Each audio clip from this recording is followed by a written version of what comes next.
Geminis, welcome to your weekly Sidereal Astrology forecast. This is for March 4th through the 13th of 2016. I'm Athen, and if you are new to the channel, be sure to check out the link down below because the signs are different. All right, Gemini, so this week we've got a solar eclipse, a south node solar eclipse on Tuesday and Wednesday, making this very powerful, especially because it's a total solar eclipse. So this is the time of the year for change, and with the south node, it's particularly change of the old, any over under extremes of our perspective of these areas of life. So it's happening right on the cusp between your 9th and your 10th house. So it's involving the acceptance of these areas. And so it's involving your 9th house, which is of what's possible in life, your philosophy, your outlook, right? This is the 9th house of life and the life path. And so this has been an area of focus for you already for the past few weeks with the sun here. It's been a lot of transformation, or at least spiritual releasing that's happened too, with Neptune being involved, and your ruler is still here. So I think your mind, you, and your consciousness is still very much, I think, geared towards in terms of where you can actualize what's possible, where you can expand your horizons, where you can tap into that adventurous spirit.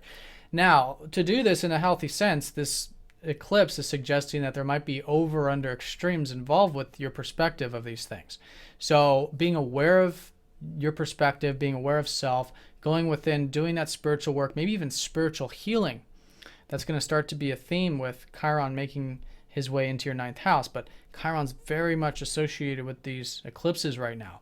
So whatever it might be, it's healing. It's going within. The south node's a very unconscious spiritual side of life. And through that, we're liberating ourselves. And that's exactly where you're liberating yourself so that you can move into this life path that much more healthfully, which is this north node shifting into your 3rd house, which is everything in your immediate environment. You know, this is like the community or those around you, your peers, your siblings, communicating, maybe socializing, learning, reading, writing, sharing, basically your house. And this is all of your interests, right? Because Leo's here in your 3rd house. So this is the new life path. Now, this is going to be aspected later on in the month, but here it's suggesting that in order to move into this life path in a healthy sense, there are some things and perspectives that we are releasing and healing and coming to terms with so that we can do that much healthier. So that's the overall theme. There might be a little bit drawn in from the 10th house, which is the house of career. It's the house of any over under extremes with your legacy, your productive energies, and again, releasing through accepting any old perspectives on those areas of life that are just no longer serving you, but against feeling it. So that's the eclipse. Now, leading into that, we do have some important aspects, and there are some very important aspects this week. And there are a lot about what we've just covered, but we'll look at it in detail. One is the sun sextiling up to Pluto coming off of the last weekend. So here there's this opportunity for change, okay? And I think we're feeling this from the previous weekend. There's this new perspective, this new insight. And I think for you, it's perhaps that adventurous spirit, tapping into what's possible. All right, so that's a good motivation, a good drive, in fact, and a good just, insight in many ways to lead into this eclipse. But, this eclipse, solar eclipse, a good time to meditate. It's a good time to go within and reflect on these areas. Anyways, now Monday and Tuesday, the sun will be opposing up to Jupiter in this regard. Again, Jupiter's been a big player. We've been learning a lot about this new life path, and for you, learning about the practical, everyday, reading, writing, sharing, communicating, socializing aspects of life. So it's all in flux. Jupiter's still retrograde going over the sun is suggesting that there's this balance needed between what's possible and what's practical and what's possible, the immediate environment and the horizon that's unfolding. So sometimes, but usually I'm gonna say probably not so much with this one because of all the other aspects. Sometimes there is an optimism associated with this. Jupiter's retrograde, so I think it's a little bit more internalized, but I think it's more of just a reflection. And again, could be insight about the importance of this life path shifting. You could be learning more about that too, into the more practical, but it's about releasing any over under extremes with the possible. All right, so balance is very key here, and really seeing that they're one and the same thing. What is possible is practical, and what is practical is possible. And in that way, it helps synergize and bring in these two seemingly opposite parts of the chart. Now, Wednesday, we got some sign changes. We got the sun going into Pisces, your 10th house. So I think you'll naturally be more focused on the big picture career stuff. If you aren't already, that's going to be the sun shifting into that 10th house this week for the next month or so.